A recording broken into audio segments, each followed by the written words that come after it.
can join me in another brief word of prayer. Gracious God, we give you thanks for the gift of your word. We have come together and offered our prayers, sung our praises, and read from your holy word.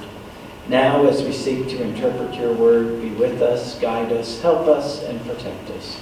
That the words of my mouth and the meditations of all of our hearts together will be acceptable in your sight. For you are our rock and our Redeemer. Amen.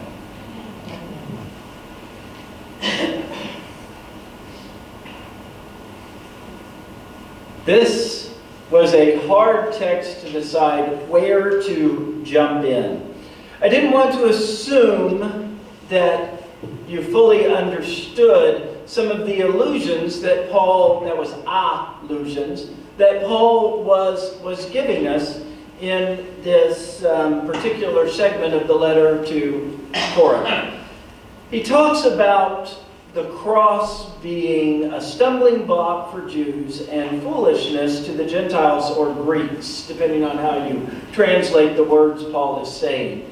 And I thought about assuming everyone knew what that meant, but, well, there's an old phrase for that. The real point here is it is only fair to make sure that everyone is on the same page.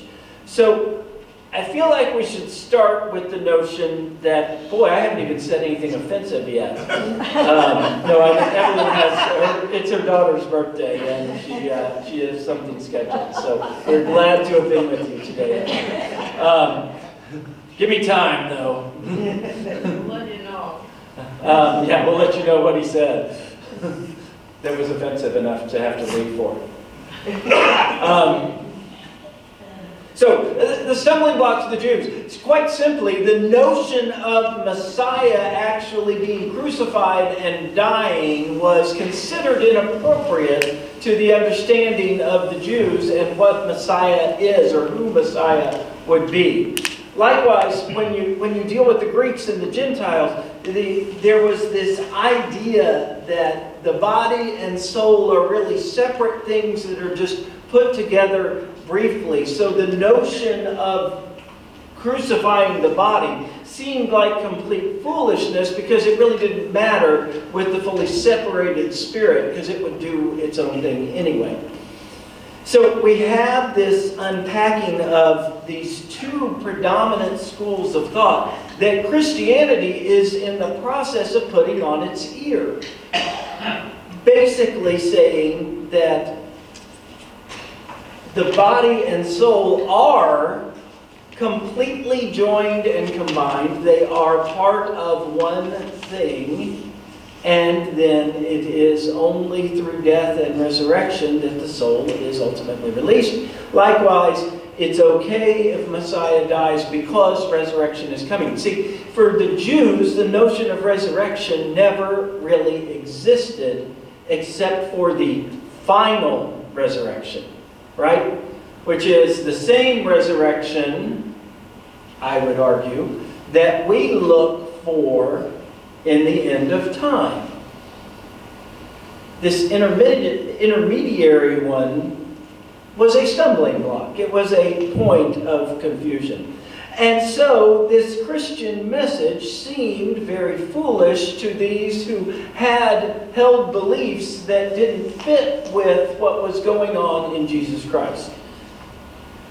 Paul is naming that. Now, the church at Corinth is an interesting one. When I say 1 Corinthians, almost everyone in the rooms thinks the same thought. Love. It's February and he's preaching from 1 Corinthians. It must be love. Especially Rick. My gosh, all he preaches about is love. No, that's not what I'm talking about today, however. See, the church at Corinth was positioned physically right on the cusp between the Jewish and Gentile world. It's no mistake that Paul is pointing out both of these because of where Corinth is geographically located relative to what influences. Remember, this was a big trade city. This is an area that it's going to matter that there is a grouping of people all around them. Paul is actually preaching one of those life application sermons that will apply to when you walk out and deal with Monday in Corinth, because you're going to encounter Jews, you're going to encounter Greeks, and here you are, and they're looking at you like, you knucklehead. How do you believe that stuff? Don't you know it doesn't add up? And Paul is saying God is doing something different precisely because humanity had gotten a little too big for its britches.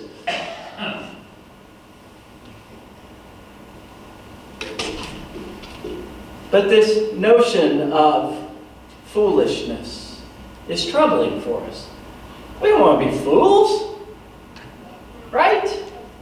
There's no appeal in being thought of as less intellectually sound as my neighbor. Unless your neighbor's a really annoying intellect, right? Like me. Then fine, I'll be a little less. No.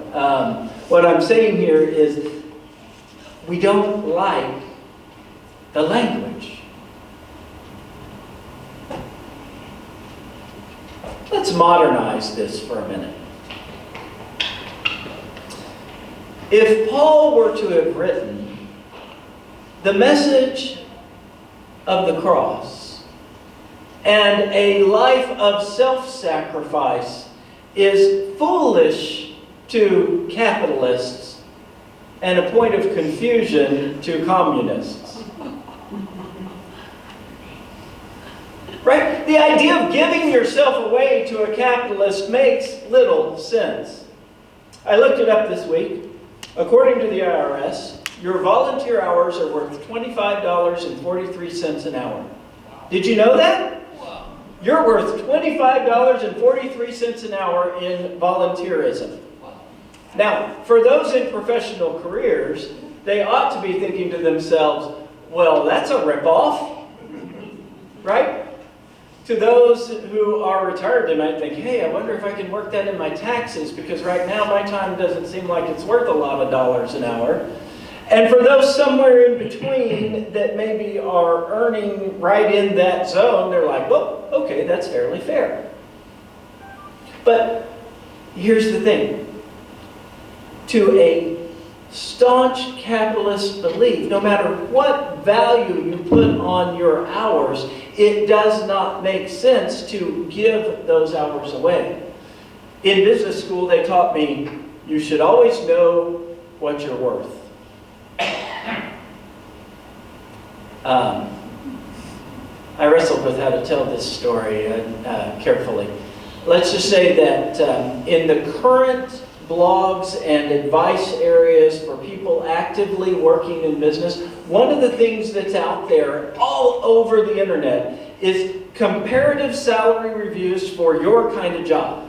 So that you can go into your bosses and say, according to this, I'm worth, pick your number. For the sake of, since we've used the IRS number here, I'm worth $75 an hour, which translates to this annual salary. I didn't do the math on that one, sorry. 2,000 hours a year. Yeah, so 150. Okay, whatever. It's really not the point. And the idea is you know what your value is supposed to be, and you go negotiate to get that or more out of your bosses. Now, sneaky bosses go, really? Go get that, and then we'll talk. Right? Go find that offer, and then we'll talk. Others go, oh, we can't lose you, so okay, we'll meet that number. But often there's some kind of negotiation in between.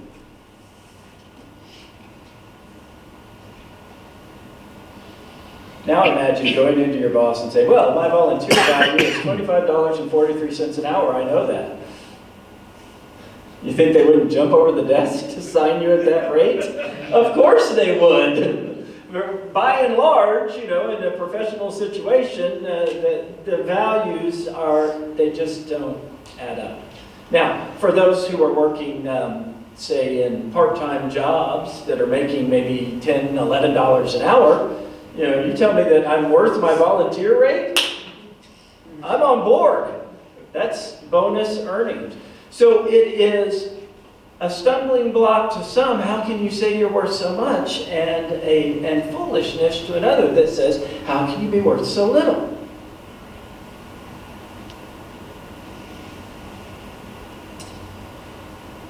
I know I've taken that to an extreme, but I promise I did it for a purpose.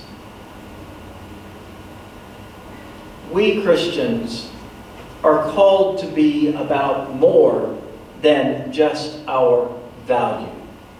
We are called to be worth our values. We are called to be worth the character, the judgment, the care, and the love that Christ compels us to offer to the world.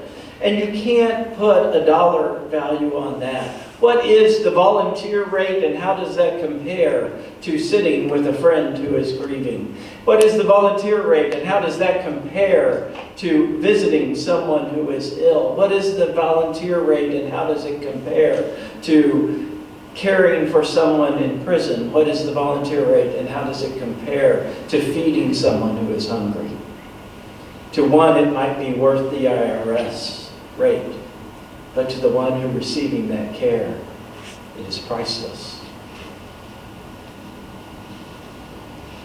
So priceless that Jesus compels us to share of ourselves without regard to the value of our time by comparing it to the value of his life. How much is your time worth? And how does this feel foolish to the world? Well, to over-abuse an old preacher thing, Jesus said it's worth this much. You are worth the gift of God's Son to someone who needs you. It seems foolish to those who want to put a dollar value on everything. But it extends the cause of Christ, who is counting on you for the message to come through. So be a fool for Christ. Amen.